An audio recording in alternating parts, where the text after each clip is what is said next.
Bismillahirrahmanirrahim. Assalamualaikum warahmatullahi ta'ala barakatuh. Alhamdulillah rabbil alamin, wassalatu wassalamu ala asyrafil anbiya wal mursalin wa ala alihi wa sahbihi ajma'in. Alhamdulillah, I have described to you our Islamic psychology principles model and the PI-CBT framework, which we are moving downward. And just to recap, that the foundation of Islamic psychology is based on the four principles: understanding the divine creator, understanding the human self, on being the Caliph of Allah, and understanding the holistic human behavior and laws of learning, which then can be used for our tools and techniques and protocol. Alright.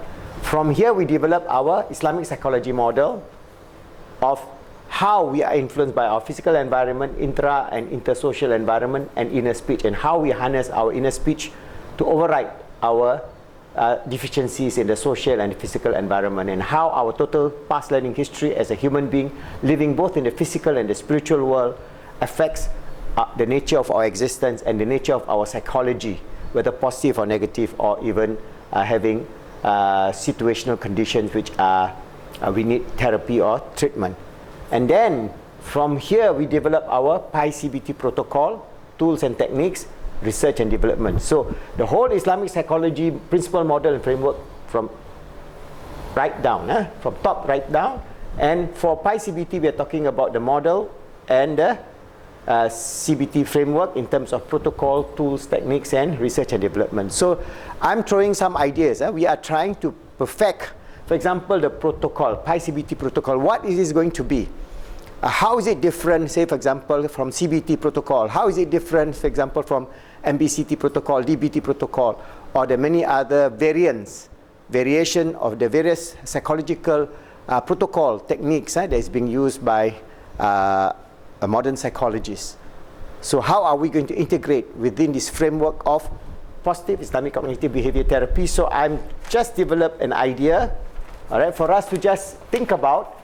We may change this at a later stage, but this is the best that I can come up as of now. When we talk about PI-CBT framework and protocol, we create a triangle.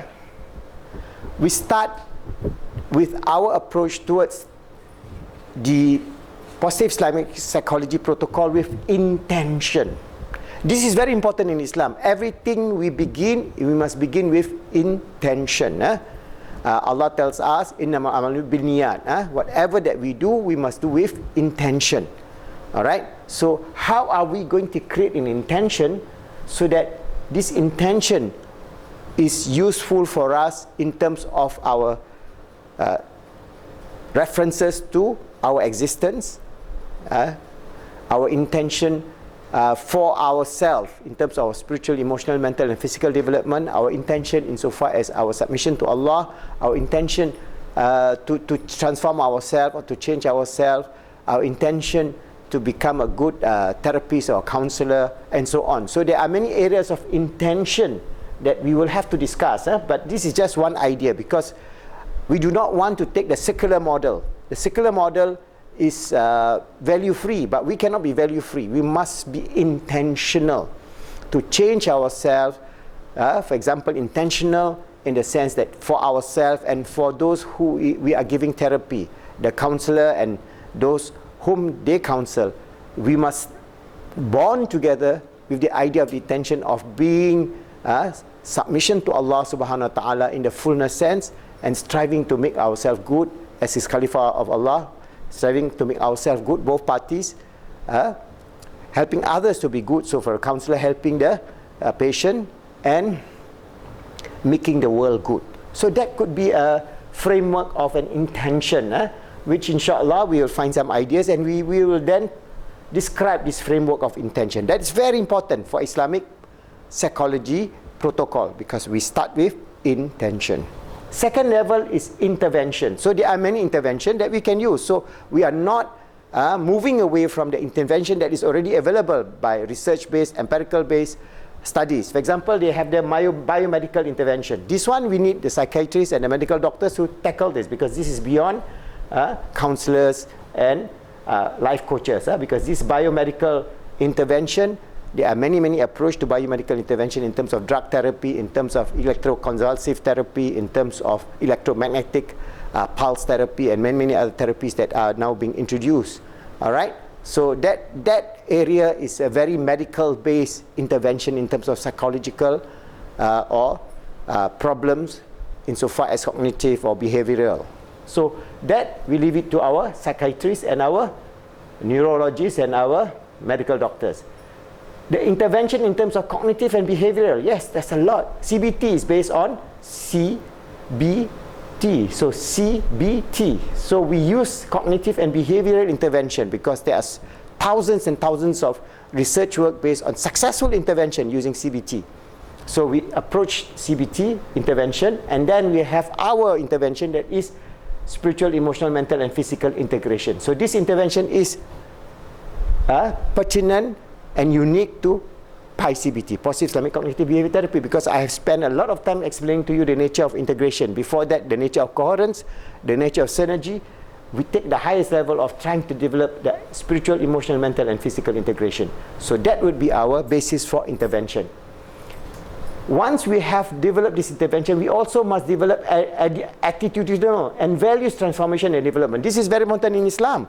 So the values of kindness, gentleness, empathy, love, mercy, compassion, and so on. We will then have an attitudinal and value transformational development.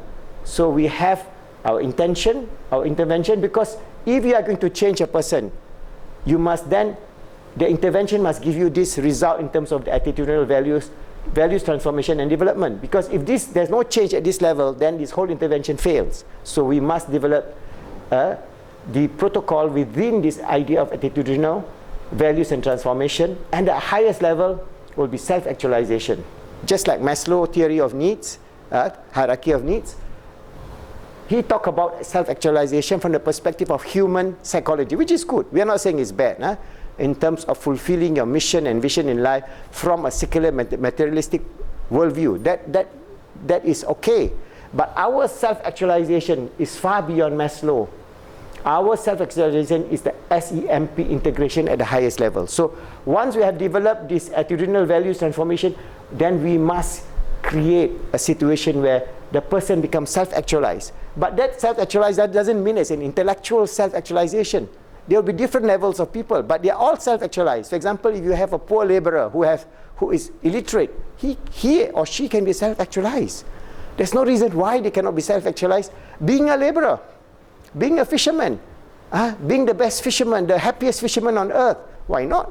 He's self-actualized. Or you are intellectually, you can be the best physicist, and then you're still self-actualized. So don't take this self-actualization to mean this grandiose idea, but it is the idea that we develop our spiritual self, our spiritual realm, our emotional realm, our mental realm, and our physical realm in such a way that is integrated, that we live a good, happy life, a wonderful life, a life of iman, a life of joy, a life of happiness, a life of peace, a life of sharing, a life of caring, a life of wonderful gifts from Allah subhanahu wa ta'ala to us, and in return we give back to the world. So that is self-actualized. So it need not be focused on this idea, or self-actualization must be, you must be a PhD or a graduate or so. No. Each and every one of us, every human being is created as a Khalifa of Allah on this earth, and each and every one of them can be self-actualized. This is the idea of self-actualization from PICBT. So don't worry, when we look at this, don't think that this is a theoretical framework, but this is inshallah, a very practical framework where we develop our protocol using the tools, the techniques later on on the other side of this protocol, where once we have this protocol built up, we have the tools and techniques, and inshallah there are many tools that we can integrate using whatever is available in terms of cognitive behavior therapy, in terms of spiritual, emotional, and mental and physical integration, and other techniques which is within the realm of PICBT. So inshallah, if you have this idea, then you can understand our protocol. Our protocol for PICBT.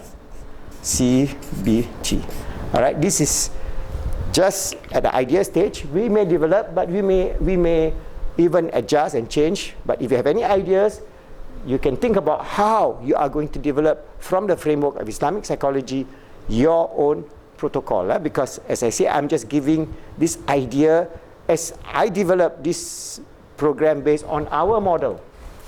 All right? Based on our model. All right? You may have a different model altogether. That's the whole idea of continuous improvement. The Japanese say kaizen. We continuously improve ourselves. So we continue to improve our model, our capability, our techniques, our protocol, so that inshallah we can present to the world the best of the best, which is inshallah with the grace and the mercy and the love and the guidance and the gift of Allah subhanahu wa ta'ala, we can help improve the ummah, make an ummah of peace, ummah of achievement, ummah of success, ummah that live in barakah, in the grace of Allah, and ummah that exercise their fullness, self-actualization as a Caliph of Allah, always striving to make themselves good, helping others to be good, making the world good, inshallah.